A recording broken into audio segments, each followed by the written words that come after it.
Ready आहेत अमित साहेब?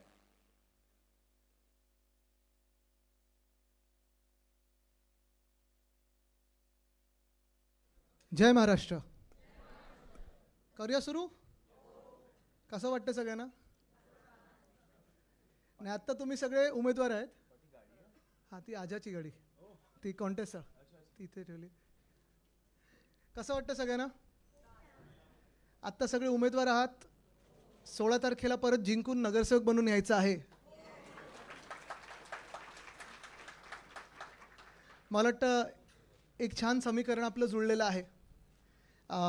एकंदर मुंबईत जर आपण पाहिलं तर शिवसेना, उद्धव बाळासाहेब ठाकरे पक्ष, मनसे आणि राष्ट्रवादी काँग्रेस पवारसाहेबांची, हे तिन्ही आपण पक्ष एकत्र आलेलो आहोत. आपल्या सर्वांना माहिती आहे आपण काय ताकदीनं लढा देत आहोत. आपल्या सर्वांना हे देखील माहिती आहे की समोरून सगळं काही वापरलं जातं, साम दाम दंडभेद सगळं वापरलं जातं.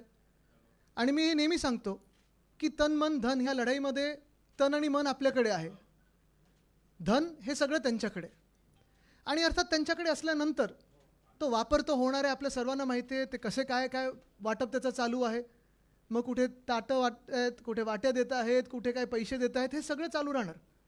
निवडणूक आयोग आता किती कोणाच्या बाजूनी राहणार वगैरे हा सगळा एक वेगळ्या गोष्ट आणि वेगळी एक हे आहेच, कथा आहेच. अनेक ठिकाणी आपल्या उमेदवारांना फोन देखील येत आहेत, धमक्या देखील येत आहेत की तुम्ही विड्रॉ व्हा, नाहीतर असं करू, नाहीतर तसं करू, नाहीतर. आणि हे फक्त मुंबईत नाही तर अनेक शहरांमध्ये होते. काल आपले नेते अंबादास दानवेजींनी देखील काही गोष्टी ट्विट करून सांगितलेल्या आहेत. पण हे सगळं होत असताना जसं उद्धवसाहेब आणि राजसाहेब यांची चर्चा सुरू असते, अनेकदा ते आत्ता तर दररोज अर्थात बोलतच आहेत की आपण एकत्र आलो आहोत ते एकत्र राहण्यासाठी आलो आहोत. आणि निवडणूक आपण लढत आहोत ते जिंकण्यासाठी लढत आहोत, मुंबई वाचवण्यासाठी लढत आहोत. जे मोठे विषय आहेत, हिंदुत्व असेल, मराठी असेल, मुंबईचं मुंबई पण असेल, मुंबईला अदानीकडून वाचवण्याचं असेल, हे सगळं तर ते दोघं हाताळणार आहेतच. पण अमित आणि मी जे दोघं बोलत होतो साधारणपणे की आपलं वचननामा नंतर येईल, कारण तो वचननामा एक त्याला प्रक्रिया आहे, ती निवडणूक आयोगाकडे द्यायला लागते वगैरे, हे सगळं आहे. तुमच्याकडून पण मुद्दे घेतलेत काही काही ठिकाणी, जर नसतील घेतले तर अजूनही मला तुम्ही आम्हा दोघांनाही कोणालाही एक पेपरवर लिहून द्या. ते सुप्रताई बसलेत, ताई तुम्ही जरा सगळ्यांकडून जे महत्त्वाचे मुद्दे आहेत त्याचं संकलन करून घ्या. पण हे सगळं होत असताना मला वाटतं तुम्हाला आत्ता प्रचार फेऱ्या तर अनेक सुरू झाल्या आहेत तुमच्या सगळ्यांच्या. आज सकाळी पण प्रचार फेरी पाहिली मी, अनेक तुमचे कार्यालयाची उद्घाटनं सुरू झालेली आहेत.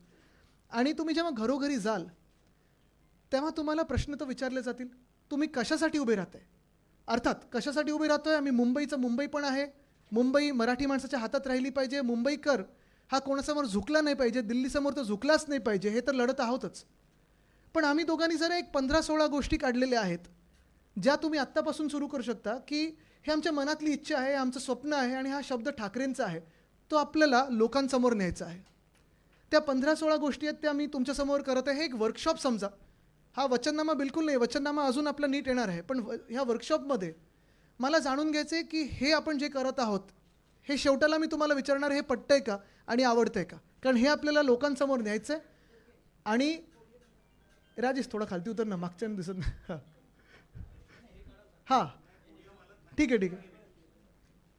तर हे तुम्हाला लोकांमध्ये न्यायचं आहे आणि जिंकून आल्यानंतर आपले सगळे जे इथे बसलेले आहेत, आपलं बहुमत आल्यानंतर, आपले महापौर बसल्यानंतर आपल्याला ह्या गोष्टी करून दाखवायच्या आहेत. करूया सुरुवात? चालेल, चला मी आपण दोघं करूया. क्लिकरवर आहे काय? हां हां घे ना, चालू आहे मी. हो नमस्कार. बोलायचं चालू करायच्या आधी मला फक्त तुम्हाला तुमचं अभिनंदन करायचंच आहे. पण मला जे आपले तिकडचे जे आपले सहकारी आहेत त्यांचे आभार मानायचे आहेत. तुम्हाला उमेदवारी मिळालीच आहे, पण मला जे सहकारी आहेत त्यांचे आभार मानायचे आहेत, कारण त्यांनी आपलं कुठचंही कार्यालय फोडलं नाही, कुठचाही AB फॉर्म गिळला नाही, कुठेही शिवीगाळ केली नाही, कुठेही मारामारी केली नाही. सगळ्यांनी समजून घेतलं आपल्याला. आणि मला वाटतं की ही निष्ठा असते आणि हाच फरक आहे आपल्यात आणि त्यांच्यात. हे मला खरंच तुमचं तर अभिनंदनच, पण मला त्यांचे धन्यवाद मानायचे आहेत. आणि मला वाटतं की आपण सगळ्यांनी त्यांना भेटून त्यांचे धन्यवाद मानले पाहिजेत की ही खरी निष्ठा आत्ताच्या राजकारणात खूप कमी बघायला मिळते. त्याच्यामुळे मला वाटतं की तुमचे अभिनंदनच, पण त्यांचे धन्यवाद. आणि ज्यांनी ज्यांनी आपल्याच लोकांनी फॉर्म माघार घेतलेत त्यांनी पण समजूतदारपणे घेतलेला आहे, तर मला वाटतं फार महत्त्वाचं आहे. चला करूया सुरुवात. या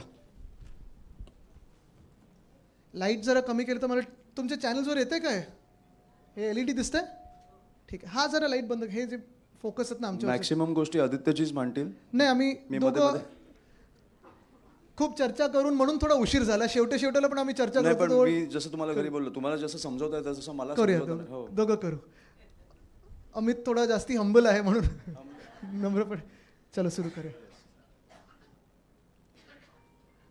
पहिली गोष्ट म्हणजे मुंबईकरांची जमीन ही मुंबईकरांसाठीच. इथे ज्या ज्या लोकांनी महानगरपालिकेत आधी नगरसेवक म्हणून काम केलेलं आहे वेगळ्या वेगळ्या समित्यांवर काम केलेलं आहे आपल्या सर्वांना माहिती आहे की मुंबईमध्ये BMCच्या प्रॉपर्टीज ह्या संपूर्ण मुंबईमध्ये आहेत. एस्टेटच्या प्रॉपर्टीज आहेत काही आपल्या HEच्या प्रॉपर्टीज आहेत काही अशा पडीक प्रॉपर्टीज आहेत काही काही ठिकाणी अतिक्रमणं पण झालेली आहेत. आणि गेल्या 2-2.5 वर्षामध्ये आपण पाहिलं असेल अनेक ठिकाणी चर्चा सुरू झाली की आता आम्ही हे ऑक्शनिंगला काढू ह्या प्रॉपर्टीज आता आम्ही याच्यावर बिडिंग सुरू करू आणि ते बरोबर त्यांच्या ठराविक बिल्डर मित्रांच्या घशात ह्या महत्त्वाच्या जमिनी मुंबईकरांच्या जमिनी ह्या घातल्या जातात. आता अर्थात चर्चा हीच होती की मुंबईत आपला मराठी टक्का जो आहे तो टिकवायचा कसा मुंबईतला अधिकार आणि मुंबईकरांना जे मुंबईची सेवा ज्या ज्या लोकांनी केलेली आहे त्यांना ह्या जमिनी द्यायच्या कसं. तर अमित आणि मी जे चर्चा करत होतो आणि हे तुम्हाला आवडते का बघा की मुंबई महानगरपालिकेच्या ज्या ज्या जमिनी आहेत मग ते आपल्या एस्टेटच्या प्रॉपर्टीज असतील किंवा ज्या जमिनी जिथे मोकळ्या जमिनी आहेत किंवा अतिक्रमणं झाली असतील किंवा ज्या जमिनी BMCला वाटतं त्याची ऑक्शनिंग करूया मार्केटमध्ये आणूया ते न करता आपला महापौर आपलं सरकार आपली महानगरपालिका ह्या सर्व प्रॉपर्टीजवर स्वतःच्या इमारती बांधेल आणि त्या इमारतींमध्ये शासनाचे जे कर्मचारी असतील पोलीस कर्मचारी असतील महानगरपालिकेचे जे कर्मचारी असतील BSTचे जे कर्मचारी असतील आणि आपले जे गिरणी कामगार आहेत त्यांना त्या प्रॉपर्टीजवर आपण हक्काचं घर परवडणाऱ्या दरात आपण देणार आहोत. हा आपला पहिला आपण इथे विषय मांडत आहोत. तसंच स्वतः अमित तू जे सांगत होता काल मला गृहनिर्माण प्राधिकरण बेसिकली पुढच्या 5 वर्षात आपल्याला जे मुंबईमधनं हकललं जात आहे तसं आपण सगळं बंद करून मला वाटतं पुढच्या 5 वर्षात 1,00,000 घरं हे मला वाटतं परवडणाऱ्या किमतीत आपण मराठी लोकांना देणार आहोत. मुंबईत जिथे जिथे आपण फिरतो आता इथे अनेक अशा महिला आहेत आणि पुरुष देखील आहेत ज्यांच्या वॉर्डामध्ये पोलीस कॅम्प्स आहेत. आता पोलीस कॅम्पचा विषय तर आपण हाताळत आहोतच सरकारकडे मागणी करत आहोत सातत्याने मागणी करत आहोत की जे रिटायर्ड पोलीसवाले आहेत त्यांना तुम्ही त्यांच्या हक्काची घरं मुंबईतच द्या. या सरकारने आणि आधीच्या सरकारने म्हणजे मधलं जे घटनाबाह्य सरकार होतं त्यांनी सांगितलं होतं की तुम्हाला 100% घरं देतो कुठे मुंबई बाहेर तर नवी मुंबईच्या खाणींमध्ये देत होते MMRमध्ये देऊ तसं नाही आपण आपली जी आता घरं यांच्यासाठी बनवू ती मुंबईमध्येच बनवू मुंबई शहरात बनवू मुंबई उपनगरात बनवू पण मुंबईतच बनली पाहिजेत आणि ही हक्काची घरं त्यांना असतील. पुढचा विषय परिवहन हा जरा माझा आवडता विषय जे जे माझ्याबरोबर फिरत असतात बोलत असतात त्यांना कंटाळा येईल कदाचित कारण आम्ही परत परत बोलत असतो पण मला वाटतं काल अमित आणि मी ह्या दोघांनी देखील चर्चा केली आणि मी सातत्याने सांगत असतो की जसं मुंबईमधून हे आता जे शासकीय कर्मचारी असतील महानगरपालिकेचे कर्मचारी असतील BSTचे आहेत पोलीस आहेत 30-30 वर्षे ह्या लोकांनी सेवा केलेली आहे. ह्यांना जर तुम्ही मुंबईच्या बाहेर ढकलत असाल का कारण ह्या सरकारला आणि भाजपला मुंबई मारायची आहे.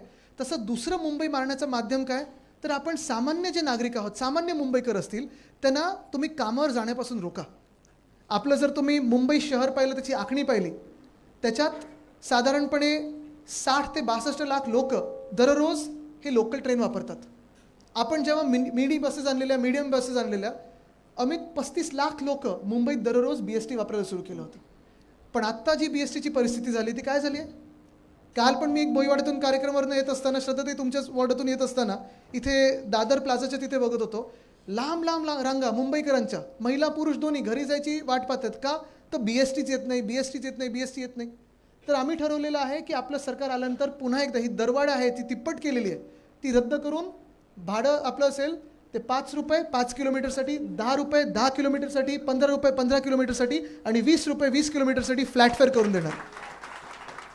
खिशाला परवडेल असं भाडं असलं पाहिजे जगातलं सगळ्यात स्वस्त आणि मस्त हे करू. ताफ्यात जवळपास 10,000 इलेक्ट्रिक बसेस आणण्याचा आपला प्रयत्न आहे. आपलं सरकार असताना आपण तो आकडा ठेवला होता कदाचित वाढला असेल कदाचित कमी झालं असेल. 900 डबल डेकर बस जुने मार्ग कारण हे अमितला पण आणि मला पण खूप वेळा मुंबईची अस्मिता परत आणायची आहे. बेसिकली. आणि ती लाल बस लाल दिसली पाहिजे. पण जुने मार्ग सगळे पुन्हा सुरू करू, कारण आता आमदारांना पण हे पत्र येत असतात, नगरसेवकांना देखील येतील की हा मार्ग पुन्हा करून द्या, ताई हा मार्ग पुन्हा एकदा सुरू झाला पाहिजे, आमचा हा मार्ग बंद झालेला आहे. तर सगळे जुने मार्ग आपण हे करू. आणि खास कारण आपण आपल्या सरकारच्या वेळी हात दाखवा बस थांबवा ही योजना आपण विद्यार्थ्यांसाठी आणलेली, ज्यांनी गणवेश घातलेले आहेत. तर ही योजना पुन्हा आणायची महिलांसाठी आणि विद्यार्थ्यांसाठी. पीक आवर्समध्ये स्पेशल बस करून त्यांना मोफत त्याच्यावर आपल्याला बसेस द्यायच्या आहेत त्या. बरोबर ना मित्र, हे आपण करून द्यायचं.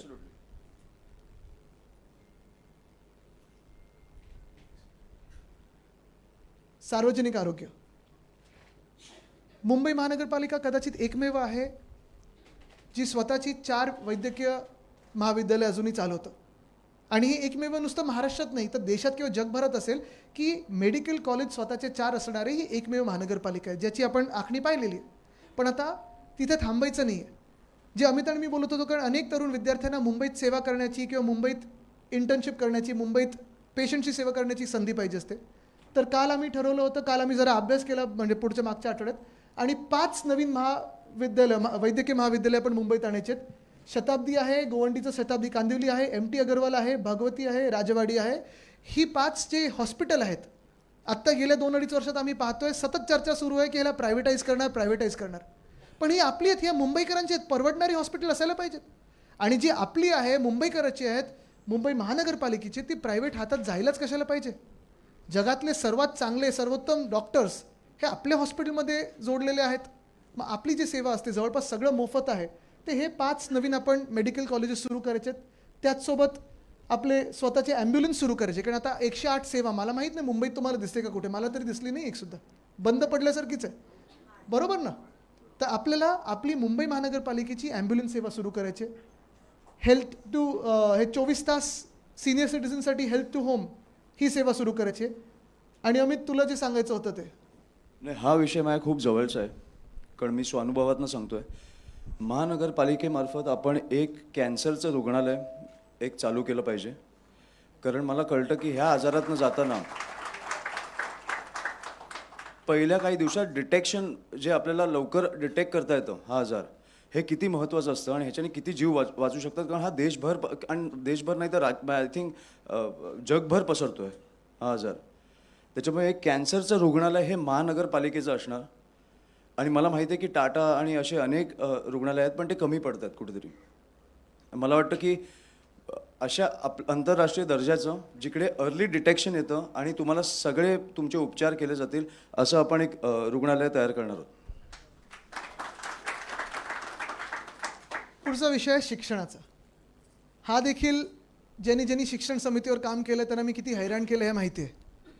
कारण हे सगळ्यांचंच आपलं स्वप्न आहे की जे जे जिंकून येतात, आणि तुम्ही नगरसेवक सगळे झाल्यानंतर अनेक लोक जसे आमच्याकडे येतात तसं तुमच्याकडे येणार की ताई किंवा साहेब आम्हाला एक पत्र द्या, ह्या शाळेत आम्हाला ॲडमिशन पाहिजे, त्या शाळेत आम्हाला ॲडमिशन पाहिजे. प्रायव्हेट शाळा असतात.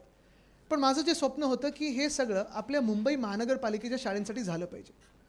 साधारणपणे 2018-19च्या वेळी जेव्हा आपण मुंबई पब्लिक स्कूल ही संकल्पना आणली, त्यानंतर 4000 सीटसाठी आपल्याला 10,000 ॲप्लिकेशन झाले, लॉटरी काढायला लागली.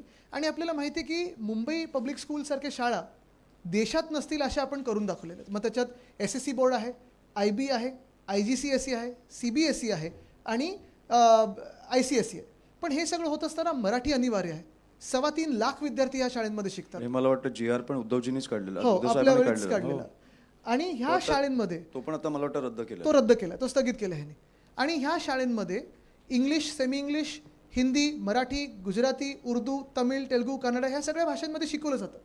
पण हे करत असताना सगळ्यात मोठी जी चिंता जी अमितकडे पण येते आणि माझ्याकडे पण येते की 10वी नंतर काय. आणि म्हणून आमचं दोघांचं स्वप्न आहे आणि जे आपण करणार हा आपला शब्द आहे की मुंबई महानगरपालिकेचं ज्युनियर कॉलेज देखील आपण काढू, म्हणजे ज्युनियर KG ते 12वी हे आपल्याला 12वीपर्यंत विद्यार्थ्यांना टेन्शन नाही, टेन्शनमुक्त विद्यार्थी. म्हणजे परीक्षा द्याव्या लागतील, मार्क मिळवावे लागतील, पण ॲडमिशनचं टेन्शन नाही आणि आपल्या विद्यार्थी सेनेला आंदोलन करण्याची गरज नाही लागणार. बरं, अजून एक महत्त्वाचा प्रश्न जो सगळीकडे दिसतो तो परत, जसं हॉस्पिटलचे प्लॉट आहेत, कुठचेही प्लॉट, आत्ताचं सरकार जे आहे त्याची एकच बोलीभाषा आहे की काही दिसलं की घाला बिल्डरांच्या घशात. ते आपण करून देणार नाही. आणि तिसरं म्हणजे बोलतो मराठी हे आपण सगळ्या शाळांमध्ये सुरू करू. अर्थात डिजिटायझेशन आलेलं आहे, सगळं काही आहे, पण मला वाटतं हे शाळेनंतर ज्युनियर कॉलेजचा आम्हाला वाटतं फार महत्त्वाचं आहे. आपल्याला पण जर वाटत असेल तर मला वाटतं तो विषय खूप महत्त्वाचा, ज्वलंत आहे. आत्मसन्मान. अमित, तू सांगणार होतं की सुरू करू? जे आपल्याकडे आपण पाहतो, अनेक महिला लोकांच्या घरी ज्या काम करतात, घरकाम करणाऱ्या महिला आहेत, बरोबर, त्या बिचारे दिवसभर काम करतात, मेहनत करत असतात, पण त्यांना जे काही मिळतं, पगार असेल किंवा सॅलरी असेल, ती खरोखर तेवढी पुरते का? आणि पुरत जरी असली तरी मला वाटतं त्यांचा जो श्रम आहे, त्यांची जी मेहनत आहे, त्याला आपण सन्मान देणं गरजेचं आहे. आणि म्हणून ज्या ज्या महिला घरकाम करतात त्यांना आपण नोंदणीकृत करून त्यांना आपण महिन्याला 1,500 रुपये स्वाभिमान निधी म्हणून आपण देणार आहोत. त्यांचं रजिस्ट्रेशन करू. ह्यांच्यासारखं लाडकी बहीण भाऊ असा घोळ नाही घालायचा आपल्याला. आरामात करू आपण. हे निवडणुकीसाठी नाही आहे, घाईघाईत करायचं नाही, पण हे आपलं सरकार आल्या आपल्याला ह्याच्यावर काम सुरू करायचं. आपल्या ज्या कोळी मच्छीमार बहिणी आहेत, ज्या तसंच मेहनत करतात, पण त्यांना देखील आपल्याला एक आधार म्हणून स्वाभिमान निधी द्यायचा आहे. काही महिने असे पण असतात जेव्हा काहीच उत्पन्न नसतं, तेव्हा मॉन्सूनचे म्हणजे पावसाळ्याच्या वेळी वगैरे त्यांना आपण 12 महिने देखील तसंच आपण एक ते करणार आहोत. परत परवान्यांसाठी नवीन परवाने जे कोळी महिला आहेत त्यांच्यासाठीच, आणि परवाने ट्रान्सफर करायला त्यांच्याच समुदायामध्ये, बाहेर नाही, पण ते पण ह्या हेमांगितांकडून म्हणजे कोळीवाड्यांकडून मला आता सपोर्ट मिळाला आहे. कोणाकडे कोळीवाड्यात जरा हातवरती करून सांगा. धन्यवाद. पण तुम्ही राहिलं पाहिजे, कारण जर मतं नाही मिळाली तर कोळीवाड्यांना, आपल्याला आठवत असेल मिंदे सरकारला कशात टाकायचं होतं, क्लस्टर पॉलिसी. हां, आणि तिथे बिल्डरांना ते 8 की 9चा FSI देणार आहेत. तसं न होता कोळीवाड्यांमध्ये कोळी बांधवांना काय पाहिजे, कोळी भगिनीनं काय पाहिजे तेच झालं पाहिजे, बिल्डरांना पाहिजे ते नाही झालं पाहिजे. अर्थात पुढे जे कष्टकरी मुंबईकर, आपल्याला आठवत असेल शिवभोजन थाळी आपण महाराष्ट्रभर सुरू केली होती. तेव्हा कोविडच्या काळात आपण 5 रुपयावर आणली, काही काही ठिकाणी मोफत पण केली. तसंच मासाहेब किचनमधून आपण मुंबईत 10 रुपयात नाश्ता आणि दुपारचं जेवण आपण सगळ्या कष्टकरी मुंबईकरांना दिलं. अमित, सो बेसिकली हा पण माझ्या जवळचा मुद्दा आहे, कारण माझ्या घरी मुलगा आहे. पाळणा घर. आपण सगळे काम करतो. मला वाटतं महिला पुरुष आज सगळे काम करायला लागलेत. स्त्रिया कुठेतरी घर पण चालवतात आणि काम पण करतात. कुठेतरी मुलांना एक दिवस म्हणजे कामाला गेल्यावर कुठेतरी ठेवायला जागा नसते. म्हणजे तिकडे आपलं पाळणा घर येतं, जे आपण पाळणा घर सगळीकडे सगळ्या विधानसभेत चालू करणार आहोत, की तुम्ही त्या मुलाला तिकडे ठेवू शकता. आणि फक्त ठेवू नाही शकत, तर तिकडे त्याची काळजी तुम्ही तुमच्या आईवडिलांकडे ठेवली तशी घेतली जाणार. त्याच्या न्यूट्रिशनची काळजी घेतली जाणार. तो काय खातो ह्याच्यापासून बघितलं जाणार. खेळणी वगैरे असणारच, पण तिकडे तुम्हाला स्त्रियाला कामाला जाताना कुठचाही स्ट्रेस घेऊन जायला लागणार नाही. त्याच्यामुळे तुमचा सगळा स्ट्रेस तो निघून जाणार आहे. असे पाळणाघर आपण चालू करणार आहोत. आणि दुसरं म्हणजे सॉरी, एकच ह्याच्यात महत्त्वाचा मुद्दा म्हणजे जे आम्ही परत सकाळी पण याच्यावर बोलत होतो, कारण पाळणाघर हा विषय जो आहे तो खूप लोकांना आपल्याला वाटतं अरे तिथे खरोखर काळजी घेतली जाईल का, एक्झॅक्टली तिथे काळजी घेणारे कोण असतील वगैरे. तर अमितच्या मनात जे आहे ते एवढं त्यांनी प्रॉपर प्लॅनिंग केलं आहे की खरोखर जसं शाळेंमध्ये किंवा जागतिक कुठच्या संस्थेने काम करावं असं ते प्लॅनिंग करून आपण ठराविक जागी वॉर्डमध्ये. जागतिक नाही, तुम्ही तुमच्या आईवडिलांकडे आईवडिलांनी, बरोबर, तुमचं दुसरं घर असणार आहे ते. तर ती काळजी घेणार आहे ना. तर किती लोक पाळणाघरावर विश्वास ठेवू शकतील हा माझा त्याला प्रश्न होता. पण हे आम्ही खूप ब्रेनस्टॉर्मिंग करून हे मुद्दे ह्याच्यात आणलेले आहेत. आणि दुसरं म्हणजे शौचालय. म्हणजे शौचालयांची परिस्थिती तुम्ही बघितली असेल. म्हणजे मला कळत नाही की आजपर्यंत हे का नाही होऊ शकलं, पण प्रत्येक 2 किलोमीटरला महिला पुरुषांसाठी आंतरराष्ट्रीय दर्जाचं शौचालय आपण चालू करणार आहोत. आणि महिलांसाठी तिकडे फ्री सॅनिटरी पॅडची पण एक वेंडिंग मशीन असणार आहे. म्हणजे तुम्हाला कुठचीच काळजी घ्यायची नाही आहे. आणि मला वाटतं की कुठेतरी पुरुष पण आता शौचालयात गेल्यावर विचार करतात की करू की नको. महिलांचे काय हाल होत असतील हे मला विचार पण नाही करू शकत. त्याच्यामुळे आपण आंतरराष्ट्रीय दर्जाचे आपण करणार आहोत. मला वाटतं पण ते एक शौचालय बनवून मला वाटतं दाखवलं पाहिजे लोकांना की कसं होऊ शकतं. आणि ह्याच्यात पण ज्या जिथे वस्ती आहेत आपल्या मोठ्या, जसं आम्ही धारावीत एक केलेलं सुविधा केंद्र, तुम्हाला आठवत असेल, त्याच्यात आपण नुसतं शौचालय नाही तर परत कपडे धुण्याची देखील लॉन्ड्री. कारण स्थानिक महिला कामावर पण जातात.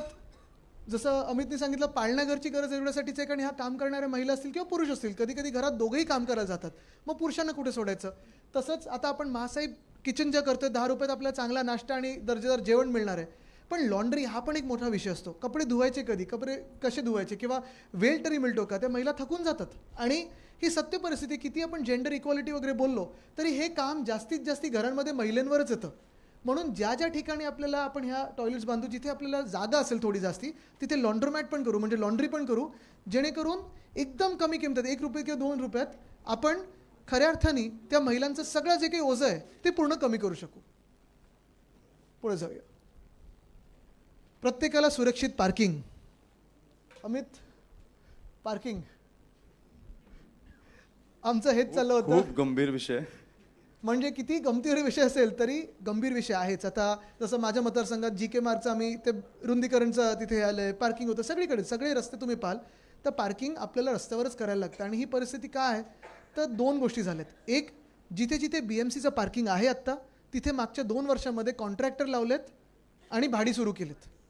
बरोबर आहे. तर पहिला आपण इथं ठराव केला पाहिजे की ते सगळे पार्किंग पुन्हा एकदा फ्री ऑफ कॉस्ट करू, मोफत करू. आणि दुसरं, DCR प्रमाणे 4 फ्लॅटना 1 पार्किंग आहे. तर आपण पुन्हा DCR बदलून राज्य सरकारकडे हाच प्रस्ताव पाठवायचा की ज्या कुठच्याही नव्या इमारती होतील, एकाला 1 पार्किंग असायलाच पाहिजे. जाऊया पुढे. स्वयंरोजगार हे अर्थात महत्त्वाचा विषय आहे, कारण रोजगार आपल्याला माहिती आहे गेल्या 10 वर्षात 12 वर्षात अच्छे दिन येणार करून तरुण थकून गेलेत. पण मुंबई एक अशी नगरी आहे, स्वप्न नगरी आहे, मायानगरी तर बोलतातच लोक, पण मुंबईमध्ये देशभरातून असेल, राज्यभरातून असेल, जी लोक जिथे स्वतः काही तिथे नोकऱ्या नसतील ते मुंबईत येतात. का तर मला एक नोकरी पाहिजे, मुंबईत मी मोठा होऊ शकतो, मुंबईत मी मोठी होऊ शकते, मुंबईत माझं स्वप्न पूर्ण होऊ शकतं. हे जे स्वप्न बघून येणारी लोक आहेत त्यांना आपण आपल्या मागच्या काळात स्माईल नावाची एक इन्स्टिट्यूट सुरू केली होती, स्टार्टअप सेल सुरू केलं होतं. तेच स्टार्टअप सेल आता पुढे नेऊन आपल्याला जे तरुण तरुणी आहेत त्यांना जे कोणी, म्हणजे त्याच्यात अर्थात फिल्टर्स लावून आपल्याला आयडिया काय आहेत स्टार्टअप वगैरे, पण जवळपास 25,000 ते 1 लाख रुपयांचं स्वयंरोजगार सहाय्यता निधी आपण त्यांना देऊ शकू, अशी आपण त्याच्यात एक प्रोव्हिजन करत आहोत.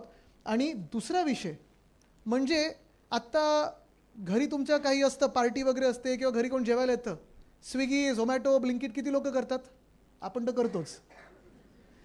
पण काल 31 तारखेला आणि 25 तारखेला त्यांनी बंद पुकारला होता, कारण ते ज्या परिस्थितीत काम करतात, 10 मिनिटाचं प्रेशर असतं, ते पोचले नाही तर त्यांचा पगार कापला जातो, बाईक जप्त केली जाते.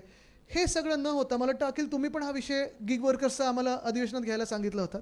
आपण गिग वर्कर्स असतील किंवा आपले जे डबेवाले आहेत त्यांना बाईक्स घेण्यासाठी आपण बिनव्याजी कर्ज 25,000 त्या गिग वर्कर्स आणि डबेवाल्यांसाठी करणार आहोत. पुढे जाऊया. मुंबई कर, त्याच्यात सगळ्या शहरांमध्ये कर कर कर कर हा महत्त्वाचाच आहे आणि कर भरायलाच लावतं आहे दिल्ली सरकार आपल्याला. अजून GSTचं अमित देणं बाकी आहे. आमच्या वेळी तर 26,000 कोटी रुपये दिल्ली सरकार आपल्याला परत, म्हणजे केंद्र सरकार देणं बाकी होतं GSTचं. म्हणजे सगळ्या बाजूनी जी आपली मुंबई लुटली जाते, कुठेतरी मुंबईकरांना मोकळा श्वास करांमध्ये पण मिळायला पाहिजे. आपल्या सरकारने जे वचन दिलं होतं उद्धव साहेबांनी ते पूर्ण केलं, ते म्हणजे 500 स्क्वेअर फुटापर्यंत प्रॉपर्टी टॅक्स आपण माफ करणार होतो. पण मला वाटतं आज आपण ठराव केला पाहिजे इथे की जेव्हा आपलं सरकार बनेल तेव्हा 700 स्क्वेअर फुटापर्यंत जी घरं आहेत त्याचा मालमत्ता कर रद्द करून टाकायचा आहे. आणि अर्थात दुसरं म्हणजे तुम्हाला माहिती आहे अदानी कर लावणार आहेत, कचरा कर. ते भाजपचं स्वप्नच आहे की मुंबईकरांवर अजून एक कर लावायचा. तुम्हाला आठवत असेल जेव्हा आपण कोस्टल रोड केला, कोस्टल रोड अजूनही ते आपलं स्वप्न आणि आपली स्वप्नपूर्ती, टोल लावलेला नाही आहे, मुंबईकरांवर छुपा कर लावला नव्हता, हिडन टॅक्स कुठचाही नव्हता. तसंच हा अदानी कर देखील जो कचरा कर लावणार आहेत, वेस्ट युजर फी लावणार आहेत, ती देखील आपल्याला लावू द्यायची नाही आहे. अजूनपर्यंत कधीही आपल्या शहरात लागली नव्हती, पहिल्यांदा भाजप लावू इच्छिते. पुढे जाऊ. फुटपाथबद्दल अमित तुला आवर्जून सांगायचं होतं, पेडेस्ट्रीन नाही पण तू सांग. ठीक आहे सर. आम्ही दोघं परत जगात कुठेही आपण गेलो तर पहिलं आपण काय करतो तर रस्त्यांवर म्हणजे फुटपाथवर चालायला पाहतो. आपण आपल्या काळात देखील पेडेस्ट्रियन फर्स्ट ही पॉलिसी आणलेली. आत्ता खरं तर अमित आणि मी तिथून इथपर्यंत चालत यायला पाहिजे होतं, पण झालं आहे असं की सगळीकडे जी काही कामं, खोदकाम, सगळीकडे बिल्डरांची काम, कॉन्ट्रॅक्टरची कामं, सगळीकडे बॅरिकेड्स लागलेत, धूळ, पूर्ण साम्राज्य आपण पाहतो तर खड्ड्यांचं आणि धुळीचं साम्राज्य झालेलं आहे. कुठेही तुम्ही मला सांगा, तुमचा वॉर्ड आत्ता तुम्ही सगळ्या प्रभात फेऱ्या सुरू कराल, प्रचार फेऱ्या सुरू कराल, एक तरी तुम्ही फुटपाथवरनं जाऊ शकता का? जाऊ शकता? कुठेही नाही. गेल्या 2 वर्षामध्ये जे कुठचे फुटपाथ होते, चांगले झाले होते, ते देखील यांनी खोदून ठेवले, तुकडून ठेवलेले आहेत. आता मला आठवतं सेनापती बापट मार्ग आपण पूर्ण मस्त करत होतो, ते फुल मार्केट ते रेस कोर्स चालण्यासारखं करत होतो. ह्या सगळ्या गोष्टी आपण करत होतो, कारण कुठच्याही जागतिक शहरात काय, कुठच्याही नॉर्मल शहरात पण आपले फुटपाथ हे चांगले असायलाच पाहिजे. आणि फुटपाथ म्हणजे फुटओव्हर ब्रिज नाही, अंडरपास नाही, तुम्हाला ॲट ग्रेड चालता आलं पाहिजे.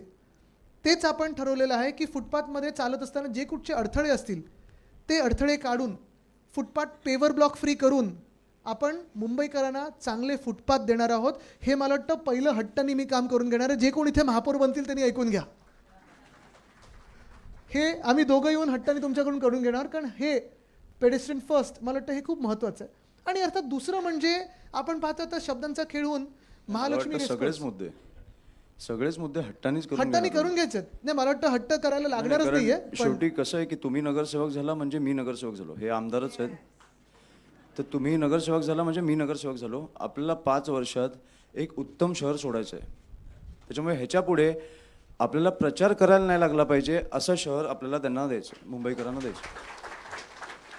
आणि तसंच मोकळ्या जागांमध्ये अर्थात रेसकोर्स असेल आपलं महालक्ष्मीचं, किंवा संजय गांधी नॅशनल पार्क असेल ज्याचा मास्टर प्लॅन बनवायला सांगितलं आहे, ह्या सगळ्या मोकळ्या जागा पुन्हा एकदा बिल्डरांच्या, कॉन्ट्रॅक्टरच्या, क्लब्सच्या घशात घालण्याचा जो प्रयत्न आहे ते सगळं रोखून ह्या जागा मोकळ्याच राहिल्या पाहिजेत, मुंबईकरांना खुल्या राहिल्या पाहिजेत आणि मोफत राहिल्या पाहिजेत.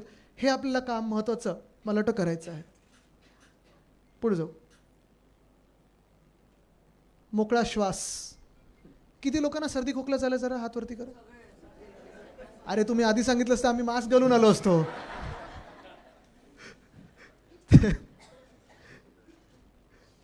काय करायचं आता? बरं, हा सर्दी खोकला कशामुळे झालाय?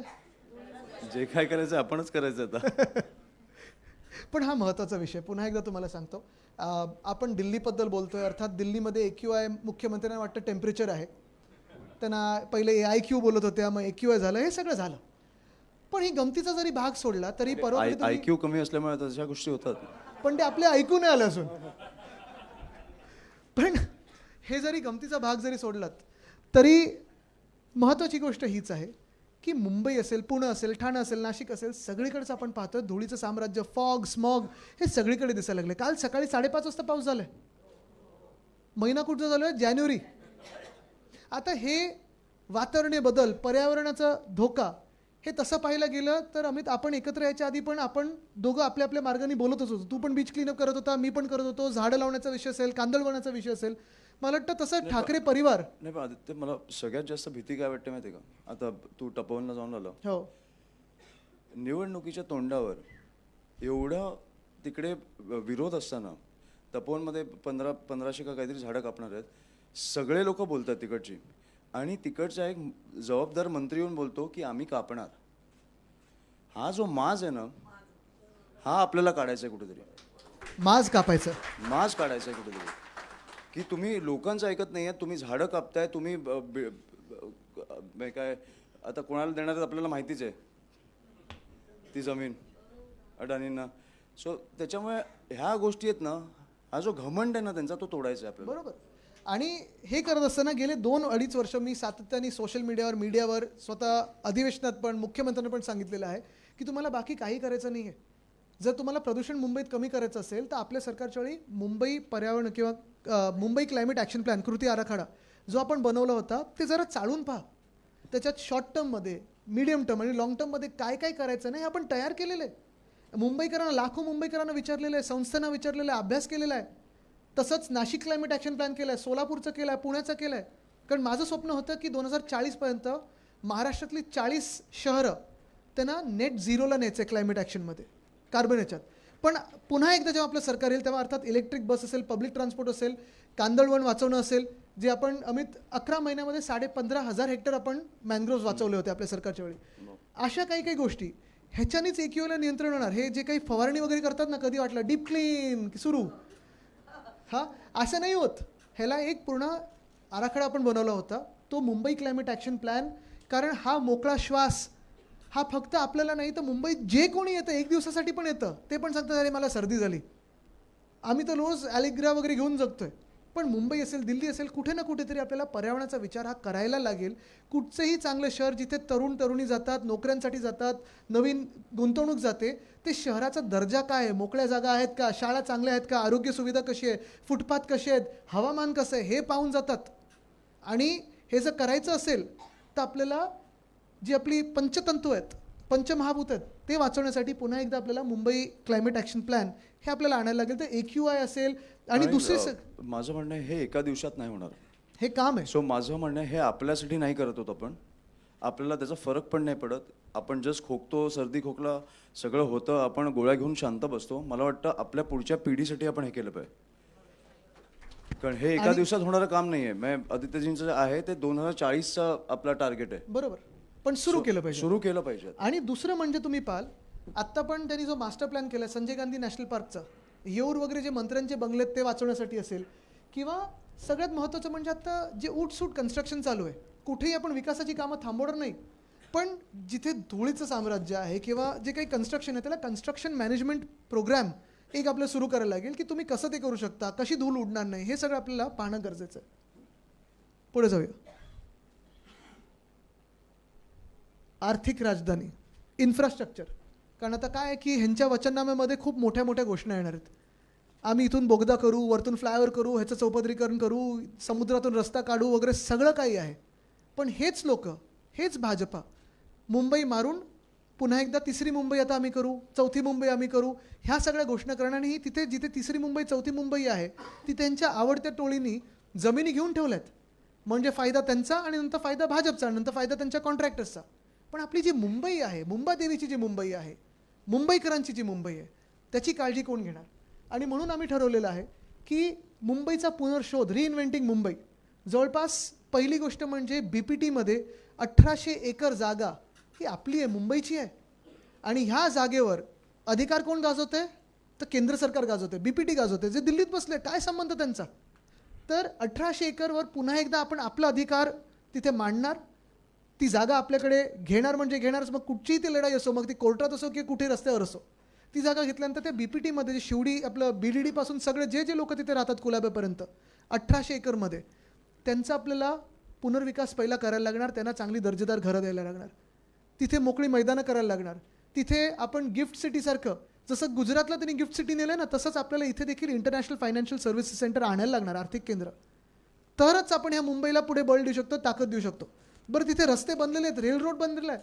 मग पुढचा तो मार्ग काय येतो? तर आपल्या मुंबईचा कोस्टल रोड आहे वेस्ट कोस्टला, ईस्ट कोस्टला जर हे आपलं पूर्ण रेल रोड आणि सगळे असेल तर नरिमन पॉईंट कफ परेडसारखा तो कनेक्टर आहे, तो शेवटचा आपण सुरू केला होता, तो ह्या सरकारने स्थगित केलेला आहे. गोरेगाव मुलुंड कनेक्टर जो आपण सुरू केला होता, ह्या सरकारने कॉन्ट्रॅक्टर बदलला, पैसे वाढवले, पैसे काढले. हे सगळं आहे, त्याला रिंग रोड मुंबईसाठी बनवणं गरजेचं आहे. आणि तिसरं म्हणजे ह्याच सगळ्या ह्याच्यात जे काही प्रकल्प आत्ता सुरू झालेले आहेत, आपण पाहतोय प्रकल्प चाललेत. म्हणजे एका बाजूला आपला कोस्टल रोड मुंबईकरांचा, दक्षिण मुंबईतला, मुंबई महानगरपालिकेने उद्धव साहेबांनी भूमिपूजन केलं आणि आपलं सरकार असतं तर 2022पर्यंत पूर्ण झाला असता. ह्यांनी अजून लांबवलं, ठीक आहे. पण उत्तरेचा जो कोस्टल रोड आहे त्याच्यावर 4 टोल आहेत. MSRDC खात्याकडे ते कधीपासून आहे? 2014 पासून आहे. मंत्री कोण आहे? मिंदे. 4 टोल लावलेत, छुपे टॅक्स लावलेले आहेत आणि काम 2दा कॉन्ट्रॅक्टर बदलले, कालावधी वाढतच चालले, कुठेही काही काम झालेलं नाही आहे. प्रॉब्लेम मुंबईचा हाच आहे की आत्ता ज्यांच्या हातात सरकार आहे त्यांना इंटरेस्ट एवढाच आहे की काम अजून वाढवत कसं जायचं आणि ते वाढवतच जातात अमित. म्हणजे आता आम्ही कांदिवलीपर्यंत, आता दहिसरपर्यंत, आता पुढे दिल्लीपर्यंत, आता ताशकेंतपर्यंत, आता मॉस्कोपर्यंत काम काही होत नाही. नुसतं घोषणा होतात, कॉन्ट्रॅक्टर वाढतात आणि पैसे वाढतात. तर ते आपल्याला कालबद्ध पद्धतीने पूर्ण करून घ्यायचं आहे. हा विषय सोपा आहे. विजेचा BST अजूनही दर्जेदार वीज देते सगळीकडे. BSTला मारण्याचा जो ट्रान्सपोर्टमध्ये प्रयत्न आहे तसाच इलेक्ट्रिसिटीमध्ये पण प्रयत्न आहे. आणि आपण ठरवलेलं आहे की जे 100 युनिटपर्यंत BSTची वीज वापरतात त्यांना आपण वीज पूर्णपणे मोफत देणार आहोत, 100 युनिटपर्यंत. तसंच पूर्व आणि पश्चिम उपनगरात देखील आपण BSTची वीज पुन्हा एकदा कशी देऊ शकू ह्याच्यावर आपण काम सुरू करणार. कारण मुंबईची जी वीज आहे आत्ता 3-4 प्रायव्हेट कंपन्या बघतात. तसंच BSTच्या माध्यमातून आत्ता ह्या सरकारने अदानीचे मीटर तुमच्या घरोघरी लावले असतील, काही ठिकाणी लावले ना. विरोध होतोय, विरोध करतोय आपण, पण ते घुसणार. ते घुसण्याचं रोखण्यापेक्षा आपल्याला हे करायला पाहिजे. पुढे जाऊ. प्रत्येकाला पाणी हक्क, डिसॅलिनेशन जे आपण काम सुरू केलं होतं, समुद्राचं पाणी गोड करायचं, ते ह्या सरकारने स्थगित केलं, मिंदे सरकारने स्थगित केलं, भाजपाने स्थगित केलं. का मला माहीत नाही. दर्जेदार पाणी मिळालं असतं, स्वस्त पाणी मिळालं असतं. आत्तापर्यंत हा प्रकल्प पूर्ण होऊन मुंबईला 450 मिलियन लिटर पाणी प्रतिदिन मिळालं असतं. पण हे काम स्थगित झाल्यामुळे परत एकदा पाण्याची टंचाई आहे, आपल्या वस्तींमध्ये बोंब आहे. तसंच पुढे जर पाहिलं तर रेन वॉटर पर्क्युलेशन पिट्स करणं गरजेचं आहे. प्रत्येक सोसायटीला आपण ते करायला लावणार आहोत. आणि सगळ्यात महत्त्वाचं म्हणजे आत्ताचे जे दर आहेत पाण्याचे ते तसेच स्थिर ठेवू आपण, ते वाढू देणार नाही. जग महाग होत चाललंय, सिलेंडर महाग होत चाललेत, सगळं काही जे केंद्र सरकार देते ते महाग होत चाललेलं आहे. पण आपण आपल्या मुंबईला परवडणारं कसं शहर ठेवायचं, आपल्या मुंबईकरांच्या खिशाला परवडेल कसं, त्याच्यावर आपण काम करत आहोत. पुढे जाऊया. युवा मुंबई, आणि तसं आपण पाहतोय प्रत्येक वॉर्डमध्ये आता टर्फ्स येत आहेत, सगळं काही येतं आहे. अमित आणि मी कधी कधी तुम्ही पाहता कधी फुटबॉल, कधी क्रिकेट वगैरे असं सगळं करत असतो. पण तरुण मुंबईकर जे आहेत अनेकदा हे टर्फ्स बुक करू शकत नाहीत, कारण 3,000 पर तास, 4,000 पर तास. तर आपण असं ठरवलेलं आहे की मोठे स्पोर्ट्स कॉम्प्लेक्स ठीक आहे आपण करू, ईस्ट कोस्टवर करू, सगळीकडे करू. पण प्रत्येक वॉर्डात आपल्याला मिनी स्पोर्ट्स कॉम्प्लेक्स करायला लागतील, बहुउद्देशीय स्पोर्ट्स कॉम्प्लेक्स करायला लागतील. म्हणजे तुम्ही पिकलबॉल पण खेळू शकता, तुम्ही बॅडमिंटन खेळू शकता, बास्केटबॉल खेळू शकता, ते करू. आणि हे खूप महत्त्वाचं आहे. मुंबईत अनेक आता म्युझिक कॉन्सर्ट्स व्हायला लागलेत, स्पोर्ट्स इव्हेंट्स होतात. आत्ता पण मेसी मेसी मेसी तुम्ही गोंधळ पाहिला असेल, तो काय होता. मी गेलो नाही सेल्फी काढायला, पण च्युइंगम खात. तर 18 ते 21 वयोगटातले जे कोणी मुंबईकर असतील, आपण असा एक कार्यक्रम रचणार आहोत की मुंबईत ज्या कुठच्याही मॅचेस होतील, फुटबॉल, क्रिकेट किंवा जागतिक स्तराच्या म्युझिक कॉन्सर्ट होतील, त्या ऑर्गनायझरनी मुंबई महानगरपालिकेला सगळ्या तिकिटांमधून 1% तिकीट हे मुंबई महानगरपालिकेला दिलं गरजेचं आहे. आणि ही तिकीटं आपण लॉटरी, ऑनलाईन लॉटरीच्या माध्यमातून तरुण मुंबईकरांना, तरुण तरुणींना मोफत देणार आहोत की जाऊन ते कार्यक्रम बघू शकतील. पुढचं घेऊया. मला वाटतं ह्याच्या आधीच्या एक मागे जा स्लाइड. स्लाइड. नाही जाऊ नका. मला वाटतं की इकडे अजून एक ॲड केलं पाहिजे की जे आत्ता जे असलेले मैदान आहेत त्याच्यावर कुठच्याही प्रकारचं अतिक्रमण होणार नाही. मातीची मैदानं आपल्यासाठी खेळायला, ह्याच्यावर काही कुठच्याही प्रकारची डेव्हलपमेंट होणार नाही. हे फक्त मुलांसाठी असणार. येस, मोकळी मैदानं खेळायला. आणि काल राजसाहेब आणि उद्धवसाहेब जे आपल्याला सांगत होते की छत्रपती शिवाजी महाराज पार्क कसं आहे ना, तसंच आपल्याला कट्टा असणे. म्हणजे आता काय झाले, भिंती सगळीकडे उभारलेत मैदानाच्या आजूबाजूला, त्या भिंतींमध्ये मैदान आहे हे दिसतच नाहीये. कट्टा जेव्हा येतो तेव्हा आजूबाजूचे लोक येऊन बसू शकतात, ते मोकळं मैदान एन्जॉय करू शकतात, सगळ्या वयोगटातले लोक येऊ शकतात. तर ते आपल्याला करायचं आहे. पुढे जाऊ. चॅटबॉट मला वाटतं ताई तुमच्याच काळात आपण सुरू केलं होतं, कोविडच्या काळात सुरू केलं होतं. जवळपास मुंबई महानगरपालिकेच्या 80 सेवा मोफत आपण आपल्या चॅटबॉटवर आणल्या होत्या. तुम्ही मराठी असेल, इंग्लिश असेल आणि वेगळ्या वेगळ्या भाषांमध्ये BMCला हाय पाठवलं तर उत्तर यायचं. आणि 80 सेवा ह्या ह्युमन इंटरफेस नसून फटाफट व्हायचं. आता ह्याच्यात महत्त्वाचं काय आहे की जेव्हा ह्युमन इंटरफेस नसतो किंवा मधला माणूस नसतो तेव्हा भ्रष्टाचार मुक्त, पूर्णपणे भ्रष्टाचार मुक्त प्रत्येक नागरिकाचं काम होऊ शकेल, ते चॅटबॉटवर होईल. मला वाटतं हे फार महत्त्वाचं आहे. आत्ता पण तो चॅटबॉट आहे, तो चॅटबॉट बंद नाही केला, पण यांनी वापरणंच सोडून दिलं. कारण मिळणार कसं ना, वजन नाही येणार फाईलीवर. हे वजनच आपल्याला काढून टाकायचं आहे, वजनला ट्रेडमिलवर टाकायचं आहे. आणि चॅटबॉटच्या माध्यमातून मग शॉप अँड एस्टॅब्लिशमेंट लायसन्स असेल, तुमचं वॉटर बिल असेल, इलेक्ट्रिसिटी बिल असेल, बर्थ सर्टिफिकेट, वेडिंग सर्टिफिकेट, सगळं काही हे तुम्हाला ऑनलाईन त्या चॅटबॉटवर मिळेल. तुम्हाला वॉर्ड ऑफिसला जायची गरजच नाही लागणार. दुसरं काम सुरू केलेलं, आता नगरसेवक म्हणून सगळे तुमच्याकडे येतील. रस्त्याची कामं जेव्हा सुरू होतील, खोदकाम जेव्हा सुरू होईल, रात्री तुम्हाला फोन येईल, ताई साहेब एक पाईपलाईन फुटली आहे का, नाही JCBनी चुकून फोडली ती पाईपलाईन. पण हे सगळं आता आपण लिडारच्या माध्यमातून डिजिटल ट्विन सिटी म्हणजे पूर्ण मुंबईचं मॅपिंग करून वेगळे वेगळे जे लेयर्स आहेत ते त्या ह्याच्यात येणार, प्रत्येक वॉर्डात असणार. ते काम सुरू केलेलं मी, ते परत स्थगित झालेलं आहे. पण ते सुरू केल्यानंतर खोदकाम करायच्या आधीच तुम्हाला कळेल कुठच्या लाईनी कुठे आहेत, डक्टिंग झालंय की नाही झालंय, आणि तसं त्या माध्यमातून आपल्याला काम पुढे करता येईल. हे प्रशासकीय काम आहे अर्थात, पण हे तुम्हाला नागरिकांना सांगता येईल. अमित, तुला मुद्दा पेट पार्क. सो खूप परत बोल तू, बोल. नाही बोल. आमच्या दोघांच्या घरात हा खूप महत्त्वाचा विषय आहे. म्हणून म्हणजे ठाकरे परिवार बोलल्यानंतर पर्यावरण, फॉरेस्ट, पाळीव पक्षी हे सगळेच म्हणजे हे जवळचे आहेत. आणि अमित आम्ही माझ्या वडिलांचे कधी कधी मित्र त्यांना सांगतात की मी पुढच्या जन्मी मला तुमचा पेट व्हायला आवडेल, मित्र नको. ह्या लेवलला कालच मुफासाबरोबर मजा आली. तर ह्या लेवलला प्रेम चालतं तिकडे. पण हे फार महत्त्वाचं आहे. म्हणजे आपल्याकडे अनेक आता तुमच्या सगळ्यांकडेच पेट्स असतील, खूप लोकांकडे असतात.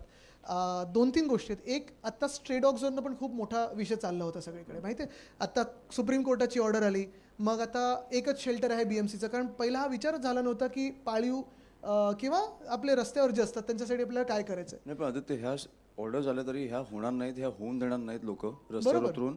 हे फक्त डायव्हर्ट करण्यासाठी असतात. नाही, व्होट चोरीचा विषय आला की ते एक्झॅक्टली. विषयाचं की ना. मग पेट्स वरती काढतात काहीतरी हां. की स्ट्रे डॉग्सना काहीतरी हकलं वगैरे. सो हे डायव्हर्ट करायला आपल्याला माहिती आहे, बरोबर आहे. पण हे होऊन देणार नाही आपण, हे आपल्याला ते माहिती ठरवायचं आहे. आणि दुसरी गोष्ट म्हणजे प्रत्येक वॉर्डामध्ये आपल्याला पेट पार्क, व्हेट क्लिनिक जे मुंबई महानगरपालिकेशी संलग्न असेल. तिसरी गोष्ट म्हणजे आपल्याला पेट ॲम्ब्युलन्स करायचे. हे फार महत्त्वाचं आहे. खूप वेळा आपण पाहतो रस्त्यावर कोणीतरी धडक दिली असते का कुत्र्याला किंवा मांजरीला, तर तसंच पडलं असतं. मग ते चावणार नाही चावणार तिथपासून भीती सुरू होते. कोणाला मदत करायची असते पण करू शकतो का वगैरे, ते आहे. आणि पेट क्रिमेटोरियम, ते पण म्हणजे आयुष्यात पण आणि नंतर पण सन्मान हा असायलाच पाहिजे आपल्या पेट्सना. म्हणजे ते कधी कधी परिवारापेक्षा जास्ती प्रेम करत असतात. आणि मला वाटतं हा एक ठराव आपल्याला आज या सभेत करायचा आहे की हे जे आपण 15-16 मुद्दे आपण घेतलेले आहेत ते तुम्हाला सगळ्यांना पटतात ना. म्हणजे तुम्ही आता घरोघरी जाणार तेव्हा तुम्ही हे सांगू शकाल ना. मला वाटतं झालं ना. एक आहे अजून. हा अमित, खूप महत्वाचा मुद्दा आहे. काल महत्वाचा मुद्दा आहे हा. आणि मला वाटतं राजसाहेबांनी हा सांगितलं आपण कळला पाहिजे की आपल्याला बाबासाहेब आंबेडकरांसाठी एक सगळ्यात मोठं ग्रंथालय चालू करायचं आहे,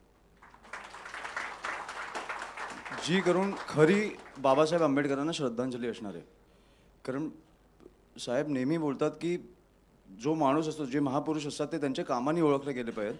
आणि त्यांचं काम म्हणजे लोकांना शिकवा.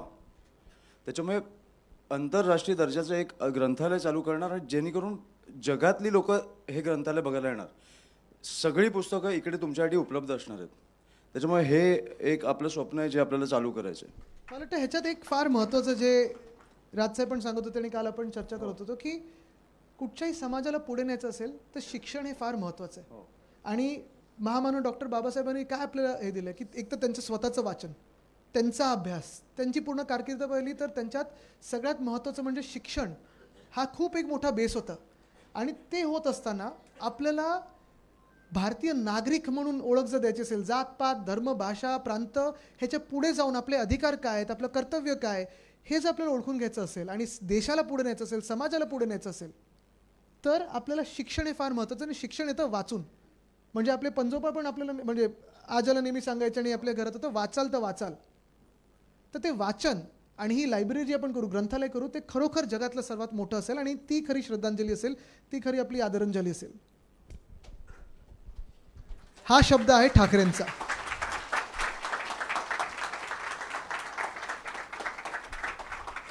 पट्टय सगळ्यांना एकमतानी. चला मग हा ठराव आपण दोन्ही साहेबांना आम्ही देतो. हा थोडा आमच्याकडून एक प्रयत्न होता की त्यांच्यासमोर हे जायच्या आधी आपल्यासमोर पण मांडायचं होतं. अर्थात त्यांना माहितीच आहे आम्ही काय मांडतोय. पण मुंबईतून जे तुम्हाला प्रश्न येतील, मुंबईकरांचे जे प्रश्न येतील, आणि हे जे आपण जिंकून आल्यानंतर तुम्ही सगळे यशस्वी होणारच आहात, ते झाल्यानंतर पहिल्या दिवसापासून आपलं जे कामाला लागायचं आहे ते हे घेऊन लागायचं. नाही, मी बोललो तसं की तुम्ही नगरसेवक झाला म्हणजे मी नगरसेवक झालो. आणि आता उद्या परवा ह्यांचा जाहीरनामा येईलच की कुठेतरी 1,500 देत आहेत, 2,000 देत आहेत. ह्या कुठच्याही जाहीरनाम्याला बळी पडू नका. हे आपण जे करतोय ते आपल्या पुढच्या पिढीसाठी करतोय. आणि मला वाटतं की कुठेही 1,500-2,000 हजार घेण्यापेक्षा एक उत्तम शहर आपण सोडून गेलो, उत्तम आपल्या मुलामुलींसाठी मैदानं सोडून गेलो, तर कुठेतरी त्यांना पण बरं वाटेल.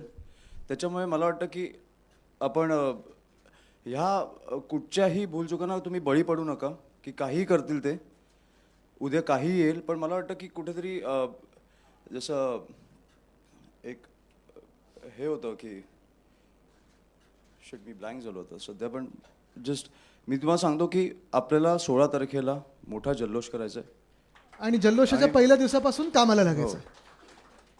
मला वाटतं अमित तू काहीतरी हेच मला- सांगत होता. नाही नाही, मला काहीतरी बोलायचं पण ठीक आहे. नाही, तू मला जे सांगत होता ते हेच होतं की महत्त्वाची गोष्ट म्हणजे मुंबईचा विश्वास ह्या फोटोवर आहे आत्ता.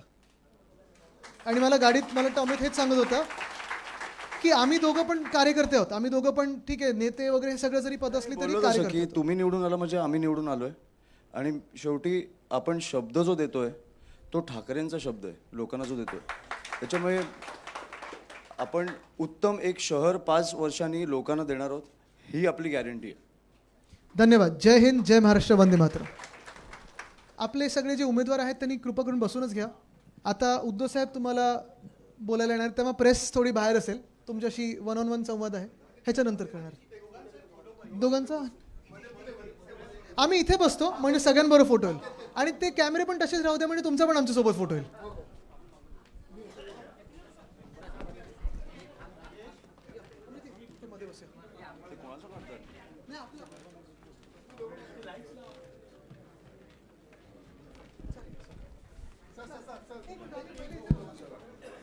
जरा स्टेजचे लाईट्स ऑन करा.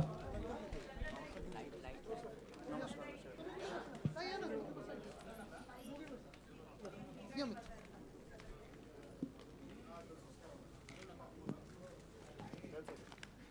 थोडं अजून मागून काढा ना.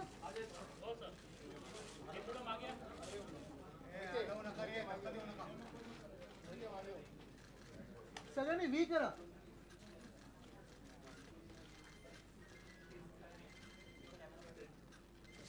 या मित्र, आपण इथे. सगळ्यांचा अच्छा येतो आम्हाला वाटलं. अच्छा. असं